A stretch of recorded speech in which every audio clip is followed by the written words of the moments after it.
chúng tôi có cái nòng cốt đó, mà các cái anh em mà tập trong nghệ đó thì là chủ yếu là anh em đã xuống đường liên tục từ là Hội Thảo Trường ở thành phố từ hồi 64 cho tới 66, và bây giờ là bị mất tù đài cũng khá nhiều. Và anh em thấy rằng nếu mà mình tiếp tục như vậy đó thì nó không có hay mà thiệt hại, cho nên đó là làm một hình thức đấu tranh mới dưới hình thức là lần này được thành lập cái đoàn văn nghệ học sinh viên Sài Gòn một cách công khai hợp pháp có giấy phép đàng hoàng và hoạt động rồi đi hát tổ nào lấy tiền được lấy tiền còn hát cho các học sinh viên thì phải lấy tiền. Thì có những buổi bắt đầu là từ cái quý tư 66 là tập hợp nhân lại rồi tập hợp tại trụ sở đảng bộ sinh viên và ra mắt là tại trường quốc gia miền Bắc ấy, ra mắt cái đêm trình diễn đầu tiên đó, là tại cái viện cái âm nhạc quốc gia âm nhạc thành phố. Con cảm ơn những lời chia sẻ của chú Thiện Tứ ạ. Bây giờ là hãy nói cho nó số viết nữa. Là cái đêm trình diễn đầu tiên đó ra mắt đó thì giáo sư Lý Chính Trung nói sao tôi nhớ là cái thời là kháng chiến chống Pháp quá đó, một số người khác và tất cả khán giả cũng khóc mà người diễn cũng khóc. Thì trong cái khí thế đó thì tiếp tục trình diễn ở các trường, và sau đó thì tới 67 là chúng tôi luyện tập cái tiếng trống hò hục, tức là tiếng hục mà cốt ở trong cái đêm nhạc. Thì tìm được cái địa điểm đó là phải liên kết với cái trường quốc gia Chánh, chủ tịch của sinh viên trường quốc gia Chánh đó, thì chúng tôi bàn giao cho ông làm chủ tịch, làm trưởng ban tổ chức đó. Còn anh Dương Văn này á, sau này là thường vụ thành đoàn thì làm phó chủ tịch nội dung. Còn anh em mình thì tập hết. Còn cái sân khấu á, nghe nói nó quy mô vậy chứ sân khấu đó là bởi vì anh em học sinh viên là đúng nghề mà. Sân khấu thì để thùng phi rồi gác giá thôi, nhưng mà cả trăm người lên là không có. Còn cái phong là làm tại trụ sở 4 Nhân dân. Cái phong là đưa cái tờ quân Văn Đông mà đi hành quân đó là bằng cái giấy là dọn cái bao xi măng đó, giá là có nghĩa là trong cái hoàn cảnh khó khăn như thế chúng ta cũng có được những cái đêm văn nghệ cái trường vẽ ở gia đình đó, rồi đúng với mấy anh em vậy vẽ, tôi rất là bình cảm. Cảm ơn chú Thiện Tứ ạ. Và thưa quý vị, có lẽ là chỉ với 2 ca khúc từ đêm văn nghệ Quang Trung của 50 năm sau ngày hôm nay chúng ta vừa nghe trên sân khấu của chương trình, thì ít nhiều cũng đã gợi cho kỹ sư Trần Thiện Tứ những kỷ niệm đan xen vào nhau cho thời khắc của 50 năm trước từ đêm văn nghệ Quang Trung. Và có thể nói rằng là từ hào hiến của đêm văn nghệ Quang Trung, ngọn đuốc soi đường cho lòng yêu nước của trí thức trẻ, thì kỹ sư Trần Thiện Tứ là một trong những thành viên của Liên minh lực lượng dân tộc dân chủ hòa bình Việt Nam khu Sài Gòn gia đình, là mặt trận thứ hai của mặt trận dân tộc giải phóng miền Nam Việt Nam. Và thưa quý vị, cũng nói đến Liên minh các lực lượng dân tộc dân chủ hòa bình, thì ngày hôm nay trong chương trình chúng ta còn có thêm một nhân vật mà chắc chắn là chú cũng sẽ lên sân khấu để chia sẻ đôi điều với quý vị. Cho phép tôi xin được trân trọng kính mời lên sân khấu chú Kiều Xuân Long, là nguyên chánh văn phòng, nguyên bí thư đảng ủy cơ quan của ban trí hội. Con xin trân trọng kính mời chú lên sân khấu.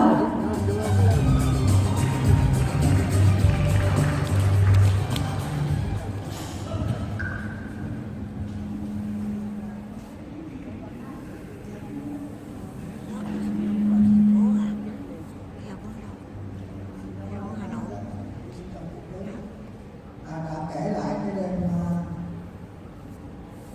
văn nghệ Quang Trung. Chính cái đêm văn nghệ Quang Trung đó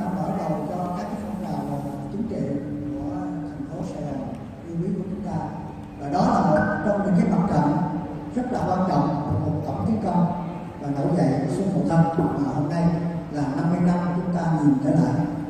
Bên cạnh những cái chiến thắng quân sự rất là vang dội của biệt động Sài Gòn, của các cái binh đoàn sư đoàn chiến của miền Đông, của miền Tây, vân từ Điện Biên cho đến Cà Mau, thì có một cái lực lượng quân sự và lực lượng chính trị của Sài Gòn Gia Định đã làm cho cả thế giới bình tĩnh về cái ý nghĩa chánh nghĩa của cái cuộc kháng chiến của nhân dân Việt Nam của chúng ta. Đó là sự ra đời của Liên minh các lực lượng dân tộc dân chủ hòa bình Việt Nam dưới sự chỉ đạo rất là thầm tình và sáng suốt của Chủ tịch Hồ Chí Minh và Bộ Chính trị Trung ương Đảng của chúng ta đã quyết định là chúng ta phải mở một cái mặt trận thứ hai.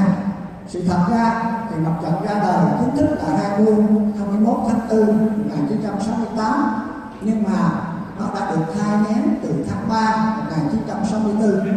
Tại sao là tháng 3 1964? Cái thời gian này rất ít người nhớ đến, nhưng đó là một cái cột mốc rất là quan trọng của cuộc đấu tranh của chúng ta.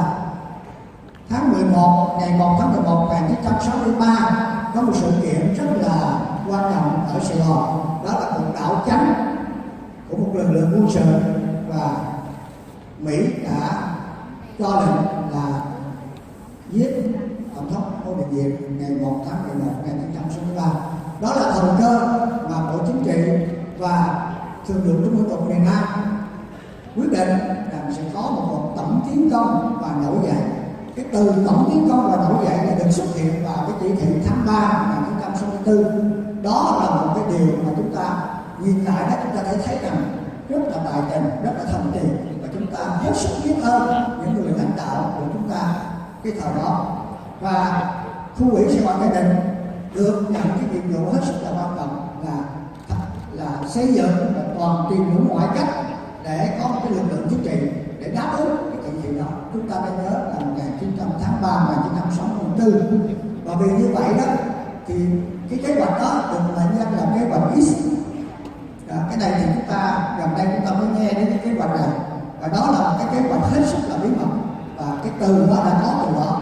Nhưng mà ngày 8 tháng 3 1965 chúng tôi hết sức là nhớ rõ cái ngày đó, là vì thủy quân lục chiến của Mỹ đã lần đầu tiên đổ bộ lên Đà Nẵng để tuyên bố rằng cuộc chiến tranh Mỹ sản xuất từ năm 65 cho đến 67 là rất là nhiều cuộc hành quân tấn công vào đất thép của chúng ta là Seraphon, để mà nhiều sự hy sinh ở tại Tam Giác, Củ Chi của Bến Cát.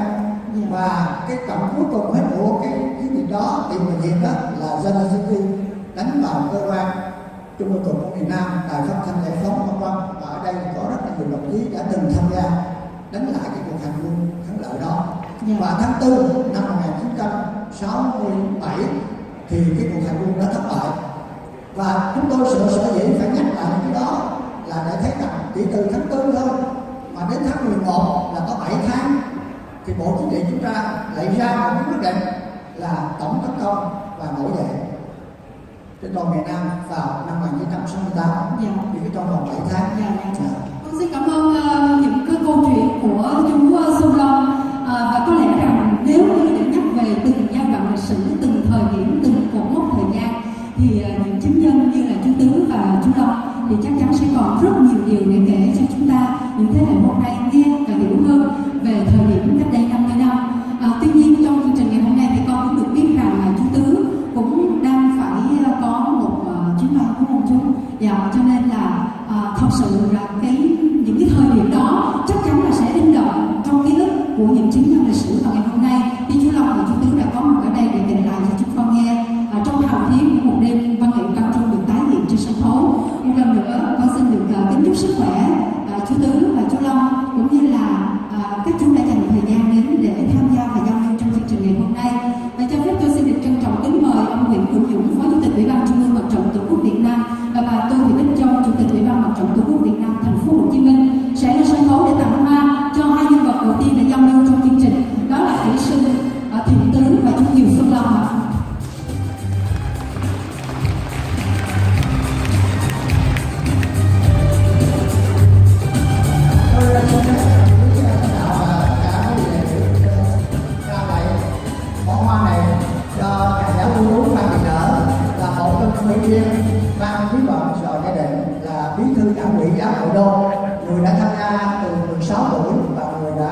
xây dựng cái phong trào quý bằng, nhất là phong trào giáo ở thành phố Hồ Chí Minh trong nội tâm cho đến Đại Thắng Hồ Chí Minh.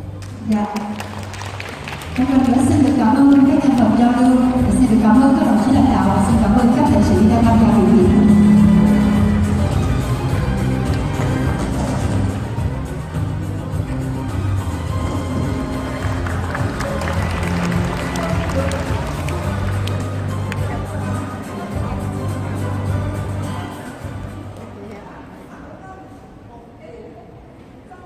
Trên dòng lịch sử Việt Nam, lòng yêu nước và tính dân tộc là một phù sa bất tận. Nó lắng động thành một bản sắc văn hóa Việt để rồi trong mọi hoàn cảnh khó khăn, nguy hiểm. Thì bản thân con là một thế hệ con cháu mà xuất thân từ một gia đình giàu truyền thống cách mạng, thì con hay thường hỏi những người đi trước cũng như là những người trong gia đình của mình là nếu mà là một thế hệ trẻ thì bây giờ con không thể chết cho đất nước được thì con có thể làm gì? Thì những bậc đi trước là trả lời là bây giờ thế hệ trẻ thì phải chiến đấu trên mặt trận kinh tế. Nghĩa là dù là mình có đang công tác tại bất kỳ một đơn vị nào cũng thực sự phải cố gắng, phải lăn xả trong công việc của mình, cố gắng hoàn thành tốt công việc mà đơn vị giao cho mình, thì đó là góp phần để xây dựng đất nước. Và cũng như là một người con của gia đình có truyền thống cách mạng thì mình không có bị lung lay bởi bất kỳ một cái sự xuyên tạc cũng như là một cái suy nghĩ mà đi ngược lại với lại cái truyền thống cách mạng cũng như là cái chế độ hiện tại. Thì đó là những cái mà con học được từ gia đình cũng như là từ tinh thần của bà nội Lê Thị Riêng đã để lại cho con đến tận bây giờ.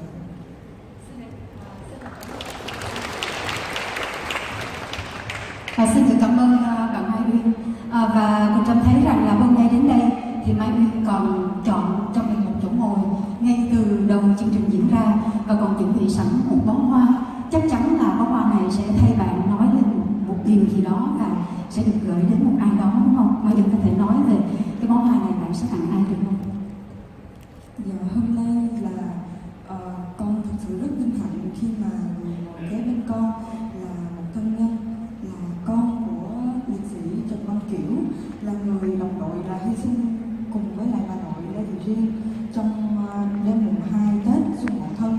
Thì con có chuẩn bị một bó hoa thì xin được gửi đến bác Trần Quốc Anh, coi như là lời tri ân, là tỏ ra tấm lòng của con đối với lại bác, là một người con của đồng đội của bà nội con.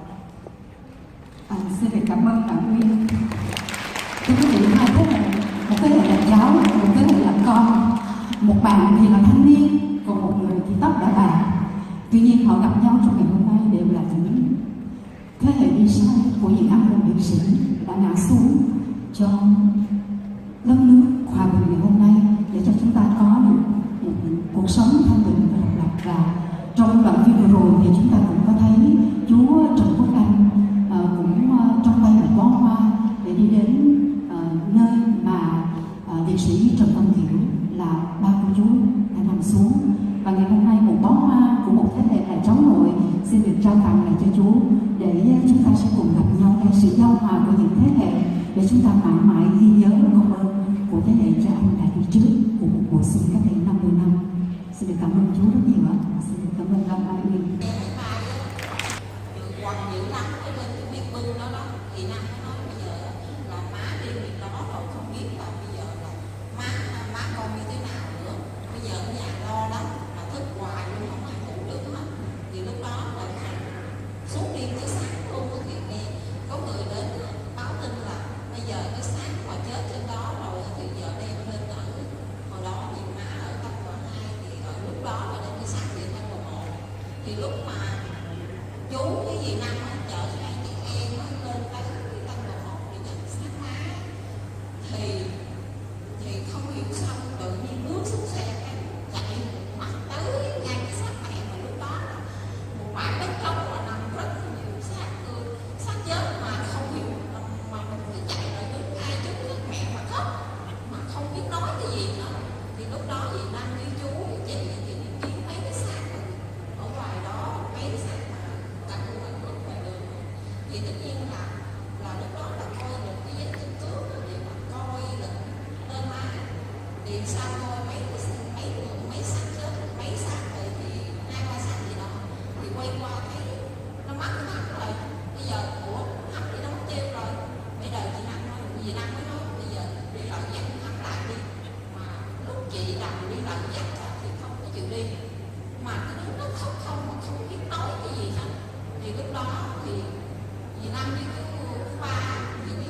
Mít nó bị gì? Mít là hư.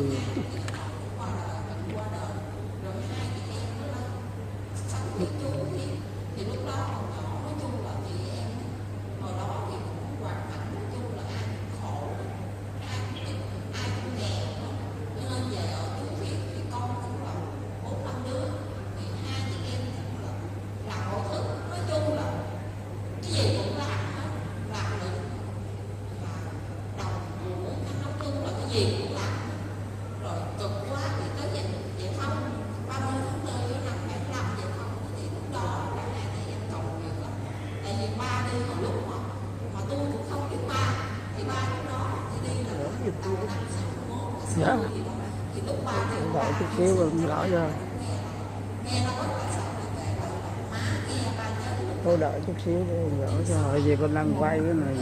lúc đó là coi như là vẫn không sống nha, thì hai chị em cũng ngồi cầu nguyện dữ lắm, thì được ba còn sống sót để quay về cho hai chị em, chứ giờ hai chị em thì cái thật ra là quá rồi, mà một câu mà không có ông bà này không có ai chứ, thì thôi lúc đó là coi như là nhờ là cũng họ cũng 2 năm, thì tất nhiên là sau đó là cái gì năm bà bây giờ coi như học đi làm đi xuống thành phố đi, rồi sau học ở trường coi đi thì học, thì lúc đó Thôi đã chút xíu. họ đem nhiều trường để tự trọng, thì trong trường để tự trọng chị lúc đó Tôi cho con một cái chương trình thôi mấy giờ. 4 tuổi à, Không chị cái này 7 được tuổi, rồi thì lúc mà. đó tôi Rồi nó tới mấy giờ. tự trọng thì chị đi làm chị nuôi, thì lúc đó Nãy em bỏ thôi mà. thì giờ thì nói chung lúc mà ngày đẹp nói chung là hai chị em là tự mà đứng lên đôi chân tự cố gắng làm mọi thứ để mà sống tới bây giờ thành cách này là 50 năm rồi.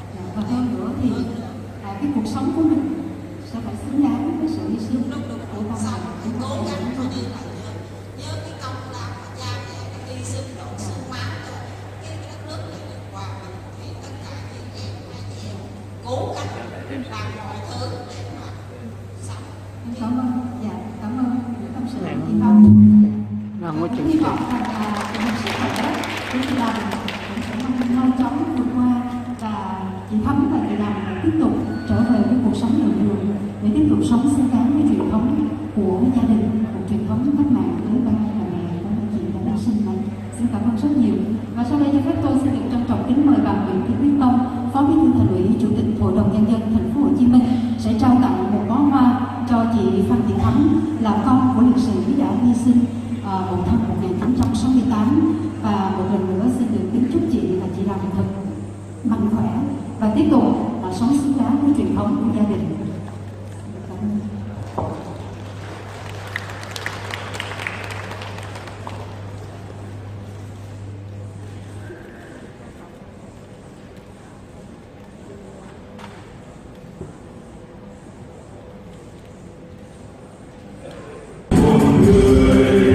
Người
đã đang giới thiệu. Kính thưa quý vị, chúng ta vừa nghe ca khúc và giai điệu Bão Nổi Linh Hồn, và hình như như thế trở Bão về Nổi với Linh bản Hồn. của năm 1973 Dáng khi mà Nổi Linh chỉ Hồn. cần một gia đình gồm 3 thế hệ để làm một bức bình phong để thực hiện nhiệm vụ, thì đã có một gia đình 3 thế hệ tình nguyện gặp gỡ ngay tại Sài Gòn để có thể làm nhiệm vụ đó, và đó cũng chính là gia đình của một nữ Việt Động Thành và Diệp Tú Anh cùng với hai người con trai của bà ngày hôm nay cũng đã có mặt trong chương trình ngày hôm nay, đó là anh Diệp Tuấn và anh Diệp Dũng. Và ngày hôm nay một gia đình 3 thế hệ mà trở về quá khứ của năm 1973 đã hội ngộ tại Sài Gòn để thực hiện nhiệm vụ tổ chức giao một người. Trong khi trên đường về đó, tôi qua cầu khỉ, tôi rớt xuống nhưng mà được chồng tôi nhấc lên. Đó là cũng là lần cuối cùng mà chúng tôi được gặp nhau. Khi tôi thâm nhập được Nội Thành ở Biên Hòa, tôi về lại Sài Gòn. Hồi đó có một cái xưởng giấy để tôi làm công tác là vận chuyển vũ khí. Mẹ tôi là bà Lâm Xuân Lan, có 2 con là liệt sĩ hy sinh trong trận Bọc Thăng, còn một là bị tập kết ra Hà Nội. Bà đó chuyển vũ khí từ ngoài vô trong xưởng giấy. Chúng tôi không cần động lòng vì xưởng giấy đó là một chỗ cất vũ khí rất là an toàn, bảo đảm và rất là lý tưởng. Tôi có bộ phận từ xưởng giấy chuyển vũ khí xuống mà điểm đánh là ở thiết nhà của ông Năm Hộ, nhà của bà này là má của Quỳnh Hộ. Quỳnh Hộ thì đi vô chiến trường, bà có người con gái tập kết ra Hà Nội. Còn một số đó là chuyển tới nhà của ông Trần Hưng, đường Nguyễn Kim, Lý gì đó tôi cũng đã quên, Lý Đông Đế, đúng rồi, đường Nguyễn Kim, Lý Đông Đế. Thì lúc bây giờ đó, Còn cái bia đó. mẹ chồng tôi đó thì chúng tôi không biết gì về anh đã hy sinh. Thì sau khi chuyển vũ khí đến đó đến 0 giờ thì bắt đầu toàn miền Nam chúng ta nổi súng tấn công những người sau kiên cố của Mỹ Ngụy tại thành phố Hồ Chí Minh. Nhưng mà anh em hai dặn chúng tôi lại là căn cứ ở ngay trong lòng địch, từ ở trong đất ra anh em quá bằng, đặc biệt quá bằng khu Sài Gòn gia đình rất là kiên cường dũng cảm, đánh chiếm rất nhiều căn cứ quan trọng ở trong nội thành. Bởi vì căn cứ của chúng ta ở ngay trong lòng địch mà, thành ra ở trong đất ra một Mỹ nó không cách nào, Mỹ cũng không cách nào có thể mà bất ngờ có thể trở tay kịp mà trong cái trận đánh đó vô cùng mạnh. Chế cái chân kéo đi Các anh đã biết được điều hay gì? cái máy Đúng ra nếu quân đội lớn nhất của chúng ta, đại đội của chúng ta có thể vô kịp, hay là chủ lực quân chúng ta có thể vô kịp, có lẽ là Tết Mùa Thanh chúng ta đã thắng lợi, nhưng mà đánh tiếp không vô kịp được. Do đó anh em mình phải chiến đấu rất anh dũng đến cuối cùng. Sau trận đánh đó, tuy nhiên chúng ta không đạt được những cái thắng lợi hoàn toàn như ý muốn, nhưng mà chúng ta thắng lợi trên thương trường quốc tế, chính trị và nhân dân. Mỹ phải chấm dứt, không phải chấm dứt, phải lăn thất bại trên chiến tranh của bộ. Lúc đó bao nhiêu Như tuổi? bác Hồ nói, Lúc đó bao nhiêu tuổi? Tết cho Mỹ cứu, đúng là chiến tranh một thắng, Mỹ phải cứu. Rồi sau đó tôi được chuyển sau 10 mấy ngày sau đó, thì các anh em có người thì chuyển vào căn cứ, có người thì bóng rừng tại Sài Gòn, cũng có nhiều anh em hy sinh, cũng có người bị bắt. Tôi thì được chuyển về Biên Hòa. Tôi phụ trách một tiểu đội trưởng của Việt Nam, 3 cô gái người Hoa vô cùng tinh thần, vô cùng thông minh, sáng suốt, lanh lợi và mưu trí. Chúng tôi mua một chiếc xe xanh tố game ở ngay cái trước đồn Mỹ, thì chúng tôi lấy một điều đính đất và đưa vào trong để cho anh em có chuẩn bị.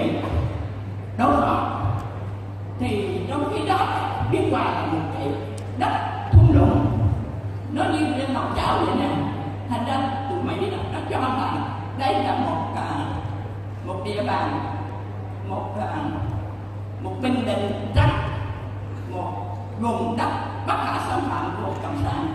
Nhưng mà không ngờ quân giải phóng chúng ta toàn dân của quần chúng anh em đã bao che cách mạng, đã giúp đỡ cho cách mạng. Các anh đã quân giải phóng chúng ta đã tiến được vào Biên Hòa, trong sân bay Ba Có Nữ. Người Hoa của chúng tôi đã làm rung chuyển cả một cái thành phố Biên Hòa, rải trên đơn đặt thuốc nổ, làm cho người Mỹ thua trận ở các thành phố lớn, thua trận tận đây. Tết Mùa Thăng, nhưng mà đợt hai sát này lại hoảng hồn, tức là chưa có hoảng hồn thì lại bị một trận đất này nữa, thành ra run rẩy dậy chết. Như bác Hồ nói là đánh cho mình nó phải xuống bước chiến tranh. Rồi Ngọc Đức rút kinh nghiệm trong những trận đấu, nói nghe không rõ luôn. cái sự lãnh đạo sáng suốt tay chân của Đảng mà chúng ta đã rút được kinh nghiệm đó, chiến thắng chiến dịch 3 tháng tới nhà văn của mình, và 3 tháng tới nhiều số của mình. Con xin được cảm ơn bà. Thưa quý vị, tại vì chúng ta cũng không dám chen vào nhắc cái câu chuyện của bà, bởi vì bà cũng có nói rằng là con ơi, con cho bà kể cho nó trọn vẹn câu chuyện một chút, bởi vì cả đời người thì có ngày hôm nay bà mới được kể lại và nhớ lại những cái chiến công của một buổi việc đồng thành ngày đó. Thưa quý vị, và cái cuộc hội ngộ của 3 thế hệ trong một gia đình của bà Diệp Tú Anh thì lúc đó cũng chưa hay rằng là chồng bà đã hy sinh, và 2 người con đó là anh Diệp Dũng và Diệp Tuấn cũng chưa hay rằng ba của các bạn cũng đã hy sinh. Này có bà con với họ Diệp Tú Anh khi đã được nghe lại câu chuyện của chính người mẹ của mình, cũng như rất nhiều những chứng nhân lịch sử đã có mặt trong ngày hôm nay nữa, thì bản thân là một người con trong một gia đình giàu truyền thống cách mạng như vậy, và gần nhất đó là người mẹ và người cha của mình, thì các anh đã nối tiếp cái truyền thống của gia đình mình như thế nào? Vâng, xin cảm ơn chị đã hỏi. Thì má đã kể về cái câu chuyện rồi, nhưng mà có một ý mà thấy má hơi không có tập trung vào trọng tâm lắm khi về cái câu hỏi của chị. Đó là 3 thế hệ gặp nhau như thế nào. Thì lúc bấy giờ đó thì gia đình thì có 4 người, ba, mẹ và 2 anh em. Thì ba hy sinh, mẹ thì ở Sài Gòn. Bản thân tôi đó thì bản thân con đó là ở Campuchia, còn em thì Dũng thì là ở Hội An, tức là 4 người, là 4 nơi đó thì ba đã mất. Thì năm 1973 thì tất cả mới đô về lại thành phố Hồ Chí Minh, đoàn tụ lại tại thành phố Hồ Chí Minh, và lúc đó thì má cũng đón luôn bà ngoại từ Hội An vào, thành ra lúc đó thể hiện gia đình 3 thế hệ đoàn tụ lại. Thì cũng xin chia sẻ cái ý đó để nó rõ cái câu hỏi. Là nói bằng 3 thứ tiếng đúng không? Vâng, nhưng mà nói như thế thì lúc mà về đó thì nó rất là buồn cười, là bản thân cháu đó thì chỉ nói tiếng Campuchia thôi, Dũng thì nói tiếng Việt thôi, nhưng mà giọng Đà Nẵng. nhưng mà nói tiếng Việt họ ở Hội An, nói tiếng Việt thôi. Thì má thì má nói được tiếng Hoa, tiếng Việt. Đó thì 2 anh em thì không nói tiếng với nhau được, nhưng mà cũng chơi với nhau được, thì cũng rất là buồn cười. Nhưng mà sau đó thì cũng rất là nhanh, trẻ con thì nó lại cũng rất là nhanh. Đây là Diệp Dũng ngồi ở đâu? Vâng, Diệp Dũng đây. Dạ, em xin chào anh, và anh cũng có thể đứng lên để cho khán giả có thể được biết được rằng là anh Diệp Tuấn và anh Diệp Dũng cũng đã có mặt, và các anh cũng đã tiếp nối lịch sử cái truyền thống hào hùng cách mạng của gia đình mình bằng cách là đóng góp trí tuệ của mình để xây dựng thành phố Hồ Chí Minh nói riêng cũng như là đất nước nói chung. Các anh có thể nói thêm đôi điều đúng không ạ? Dạ, em mời anh Dũng. Dũng được sinh ra là khi đó là ba đã hy sinh rồi, nhưng hoạt động văn hóa thông qua các cô các chú là hoạt động chung với ba mẹ thôi. Thì thời Hiếu đó thì Hiếu vẫn thời Hiếu thì là nó gắn liền với giai đoạn là sau khi đất nước thống nhất thì cuộc sống hết sức khó khăn, và nó gắn liền với trong cái cuộc sống khó khăn đó thì Hiếu cũng gắn liền một gia của người cha, trong khi mẹ là cướp chính quyền tại đại quận 11 và tham gia gần như là một ngày là 10 mấy tiếng đồng hồ là tham gia công tác chính quyền. Thế thì nhưng mặc dù cảm thấy thiệt thòi đó, nhưng mà cái thiệt thòi đó nó được cái là mẹ đã luôn lúc cái tinh thần rất là tích cực, đó là biết mình thiệt thòi thì phải cố gắng hơn nữa, chứ đừng có ỷ lại vào một cái gia đình truyền thống để rồi ỷ lại và hôn đúc trong cái tinh thần này là phải cái máy quay này đều có wifi hết, anh nghe nó truyền hình qua cái mạng. anh em cố gắng thì nhiều anh em ở thế hệ chúng tôi chọn nhiều con đường để phục vụ đất nước, thì mẹ là người hướng dẫn cho chúng tôi là chọn con đường là tiếp cận những cái kiến thức tri thức mới, tức là con đường học tập để là đóng góp ở cái giai đoạn mới, đó là giai đoạn xây dựng đất nước, và chúng tôi đã cố gắng làm được điều đó.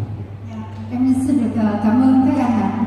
Và có lẽ rằng là câu chuyện về gia đình ba thế hệ hội ngộ tại Sài Gòn trong những năm 1973 để làm nhiệm vụ thì chắc chắn là còn thời gian thì chúng ta sẽ còn được nghe kể.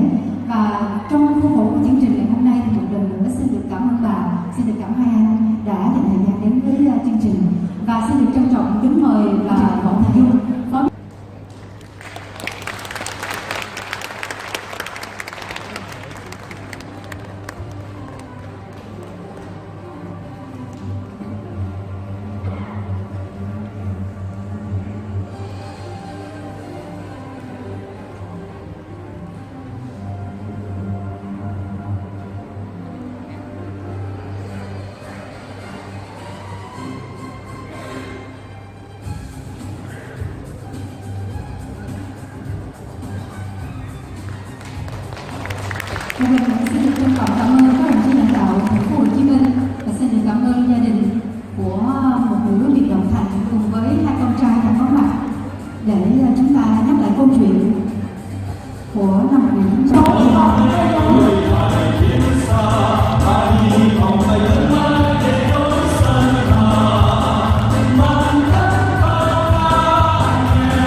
đây mùa xuân về dần mong ở bay